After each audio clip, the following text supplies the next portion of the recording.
Bom dia, meus amigos. Boa tarde, boa noite. Deus te abençoe.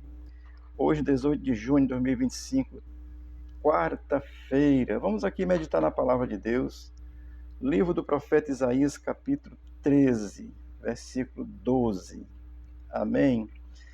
Diz assim a palavra do Senhor: Farei que os homens sejam mais escassos do que o ouro puro, mais raros que o ouro de Ofir. Amém. Vamos aqui ao texto. Esse contexto é onde o profeta está falando sobre a destruição de Babilônia, por causa do seu pecado, da sua maldade. Deus levantou Ciro, né, contra os babilônicos, e é assim que Deus faz com os maldosos. Assim, a vingança é de Deus e a gente nem se preocupa, tá certo? O Isaías vai estar falando aí dentro desse contexto aí da Babilônia, nem seu contexto.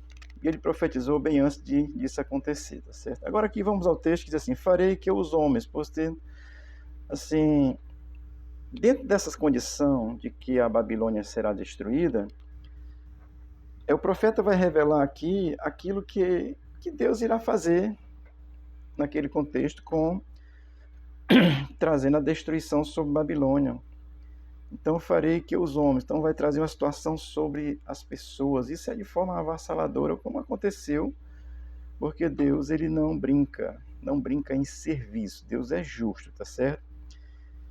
E aí o texto vai continuar dizendo assim: farei que os homens, vai continuar dizendo assim, sejam mais escassos do que o ouro.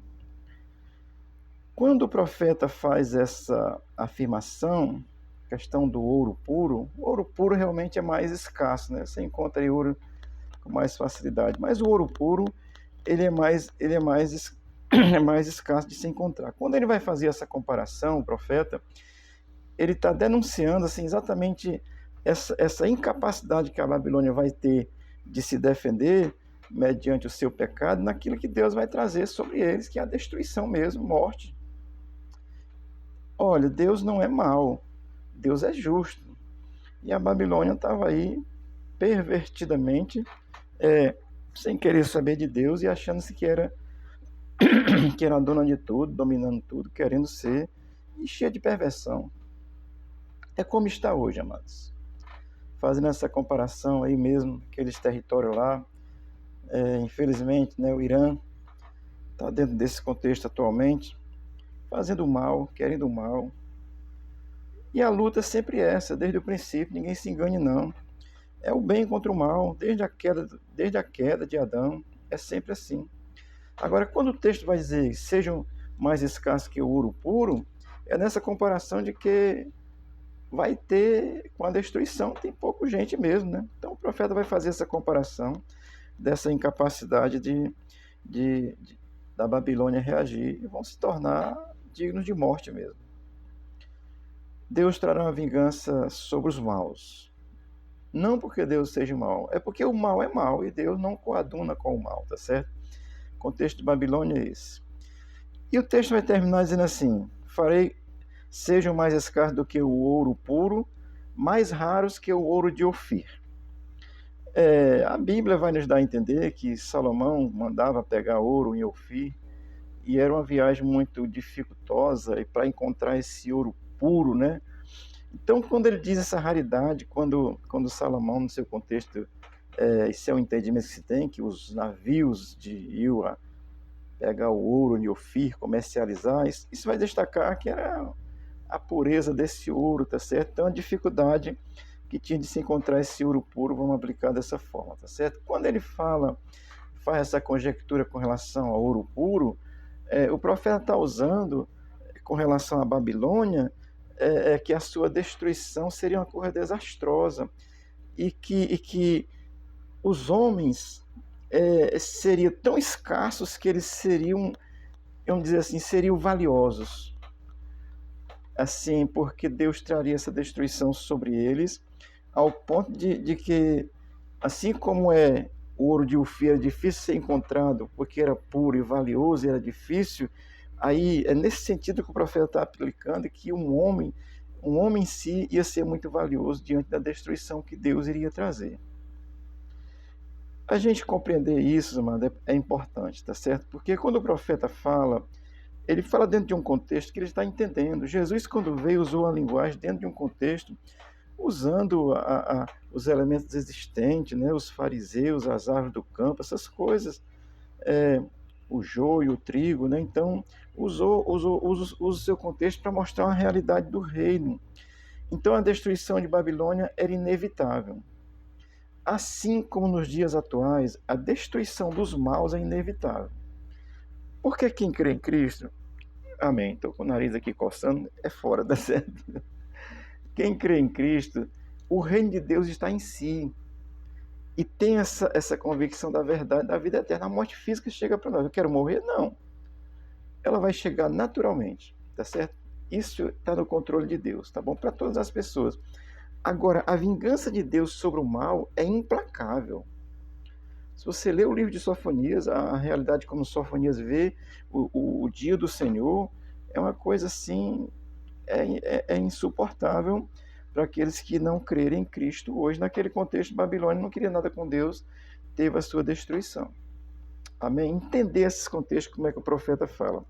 Eu quero ler aqui um texto em Apocalipse 9:6 para a gente pensar nessa realidade do reino de Deus que vai vir futuramente, como veio para a Babilônia futuramente, porque Isaías profetizou hoje, 200 anos depois é que vai acontecer, tá certo?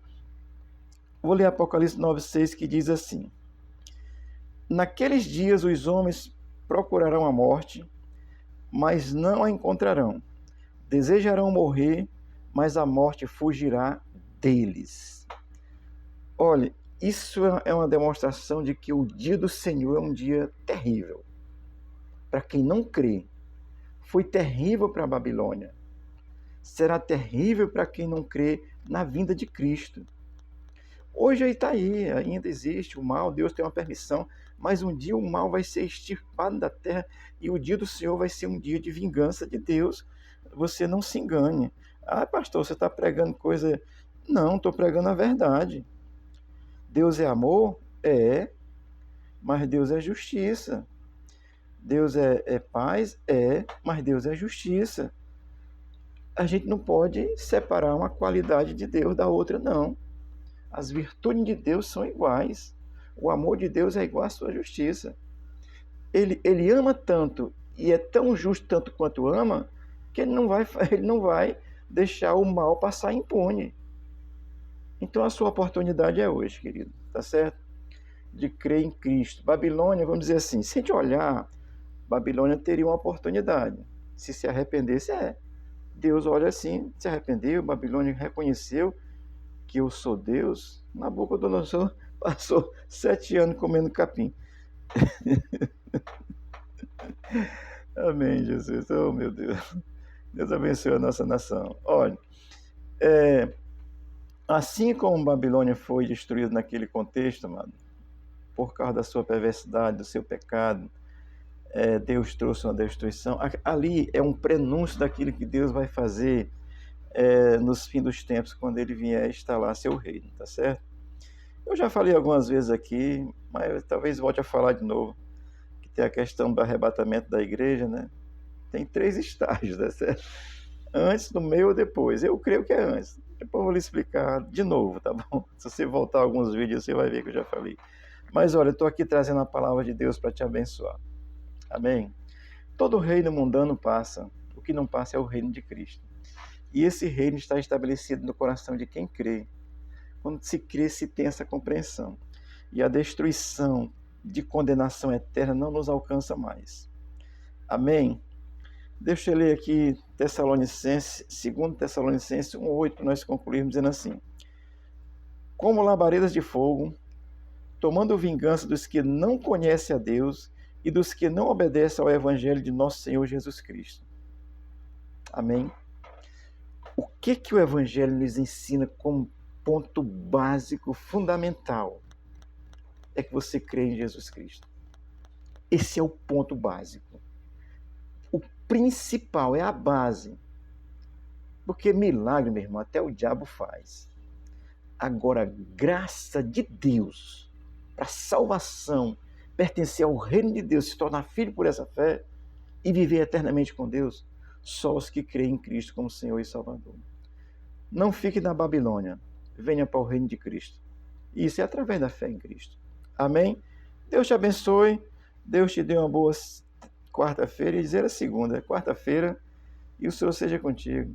Deus abençoe a nossa nação. Tenho orado para que Deus se liberte dessa ditadura que estamos vivendo. Deus é justo, haverá de fazer justiça, porque Deus não coaduna com a injustiça. Amém? Também estou orando por Israel, tá certo? Pelo Iraque também. Eles não conhecem Deus, querem destruir tudo. Se eles tiverem a bomba atômica, será o fim. Mas Deus é justo. Amém? A finalidade aqui é você crer em Cristo, meu irmão. Você precisa buscar essa verdade. João 8,32 diz: conheceis a verdade vos libertará. A verdade é Cristo. Libertará de quê? De tudo que é contrário a Deus e te dará uma nova vida em Cristo. Amém? Deus te abençoe e te guarde. Seja contigo em nome de Jesus. Amém.